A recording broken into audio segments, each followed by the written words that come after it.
बाढ़ में अगर आपकी गाड़ी खराब हुई है, आपका पशुधन मर गया है या फिर आपका इंश्योरेंस क्लेम अब तक अटका हुआ है, तो ये खबर आपके लिए बेहद अहम है। असम के मुख्यमंत्री हेमंत बिस्वा शर्मा अब खुद इस मामले में एक्शन लेने जा रहे हैं। 5 अगस्त को मुख्यमंत्री इंश्योरेंस कंपनी और एनबीएफसी के साथ हाई लेवल बैठक करेंगे। मकसद साफ है, बाढ़ पीड़ितों का कोई भी जायज क्लेम नहीं रुकना चाहिए, राहत में देरी नहीं होनी चाहिए और प्रभावित परिवारों को जल्द से जल्द आर्थिक मदद मिलनी चाहिए। आखिर इस बैठक में क्या क्या बड़े फैसले हो सकते हैं, आइए जानते हैं हमारे इस खास रिपोर्ट में। बड़ी खबर आ रही है, बाढ़ पीड़ितों के लिए सीएम हेमंत ने बड़ा एक्शन लिया है। 5 अगस्त को इंश्योरेंस कंपनियों के साथ बड़ी बैठक करेंगे खुद मुख्यमंत्री हेमंत बिस्वा शर्मा। किसी का भी जायज इंश्योरेंस क्लेम अब नहीं रुकेगा। क्लेम में देरी अब बिल्कुल भी बर्दाश्त नहीं की जाएगी। मुख्यमंत्री अब सख्त एक्शन लेने जा रहे हैं। डूबी गाड़ियों के क्लेम पर बड़ा एक्शन होगा। मोटर इंश्योरेंस क्लेम पर सीएम की सीधी नजर रहेगी। पशुधन के नुकसान पर भी अब आपको राहत मिलने वाली है। लाइफ इंश्योरेंस क्लेम पर भी होगी अहम चर्चा। 5 अगस्त को होने वाली है मुख्यमंत्री की अहम बैठक। एनबीएफसी कंपनियों के साथ भी होगी हाई लेवल बैठक। 6 महीने की ईएमआई राहत पर इस दौरान बड़ा फैसला लिया जा सकता है।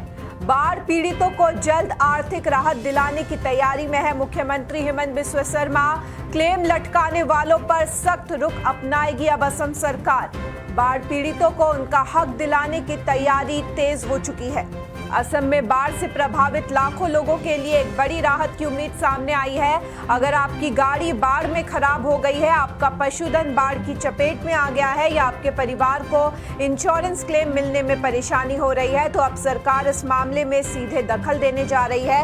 मुख्यमंत्री हेमंत बिस्वा शर्मा ने 5 अगस्त को सभी प्रमुख इंश्योरेंस कंपनियों के साथ एक अहम बैठक बुलाई है। इस बैठक का सबसे बड़ा मकसद यही है कि बाढ़ पीड़ितों का कोई भी जायज इंश्योरेंस क्लेम बिना वजह ना रुके और लोगों को राहत के लिए महीनों तक इंतजार ना करना पड़े।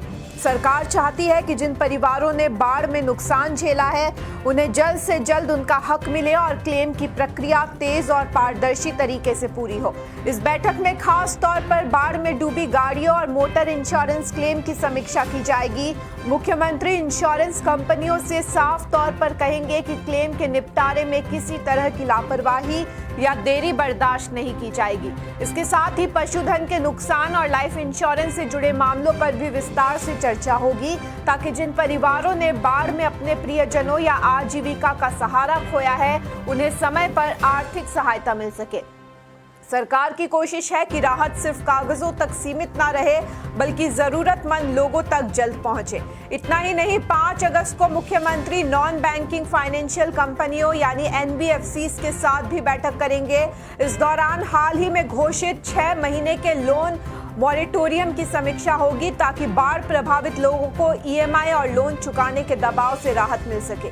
अब सभी की नजर 5 अगस्त की इस बैठक पर टिकी है, क्योंकि इससे ये तय होगा कि बाढ़ पीड़ितों को उनका इंश्योरेंस क्लेम और आर्थिक राहत कितनी जल्दी और कितनी प्रभावी तरीके से मिल पाती है। असम में बाढ़ ने हजारों परिवारों की जिंदगी पूरी तरह बदल दी है। किसी की गाड़ी बाढ़ के पानी में डूब गई, किसी का पशुधन बह गया, तो कई परिवार ऐसे भी हैं जो आज भी अपने इंश्योरेंस क्लेम का इंतजार कर रहे हैं। ऐसे में अब मुख्यमंत्री हेमंत बिस्वा शर्मा खुद मैदान में उतरने जा रहे हैं। 5 अगस्त को मुख्यमंत्री सभी प्रमुख इंश्योरेंस कंपनियों के साथ एक हाई लेवल बैठक करेंगे। इस बैठक का साफ संदेश है कि जिन लोगों ने बाढ़ में नुकसान झेला है, उनका जायज इंश्योरेंस क्लेम किसी भी कीमत पर नहीं रुकना चाहिए। सरकार चाहती है कि पीड़ित परिवारों को राहत के लिए दफ्तरों के चक्कर न लगाने पड़े और कंपनियां क्लेम के निपटारे में देरी या लापरवाही न करें। बैठक में सबसे ज्यादा फोकस उन लोगों पर रहेगा जिनकी गाड़ियां बाढ़ में पूरी तरह क्षतिग्रस्त हो गई। मुख्यमंत्री इंश्योरेंस कंपनियों से जवाब मांगेंगे कि आखिर क्लेम में देरी क्यों हो रही है, और ये भी सुनिश्चित करेंगे कि वाहन मालिकों को जल्द से जल्द उनका मुआवजा मिले। इसके अलावा पशुधन के नुकसान और लाइफ इंश्योरेंस से जुड़े मामलों पर भी विस्तार से चर्चा होगी। सरकार की कोशिश है कि जिन परिवारों ने बाढ़ में अपनी रोजी रोटी या अपने किसी प्रियजन को खोया है, उन्हें आर्थिक मदद समय पर मिल सके और राहत की प्रक्रिया तेज हो। इसी दिन मुख्यमंत्री नॉन बैंकिंग फाइनेंशियल कंपनियों यानी एनबीएफसी के साथ भी अलग बैठक करेंगे। इस बैठक में बाढ़ प्रभावित लोगों के लिए घोषित 6 महीने के लोन मॉरेटोरियम की समीक्षा होगी। सरकार ये जानना चाहती है कि जिन लोगों को लोन की किस्तों से राहत देने का ऐलान किया गया था, उसका लाभ जमीन पर सही तरीके से मिल रहा है या नहीं। कुल मिलाकर 5 अगस्त का दिन बाढ़ पीड़ितों के लिए बेहद अहम माना जा रहा है, क्योंकि इस दिन सिर्फ बैठकों की बात नहीं होगी, बल्कि कोशिश होगी कि जिन लोगों ने बाढ़ में अपना सब कुछ खो दिया, उन्हें जल्द से जल्द उनका हक, उनका इंश्योरेंस क्लेम और आर्थिक राहत मिल सके।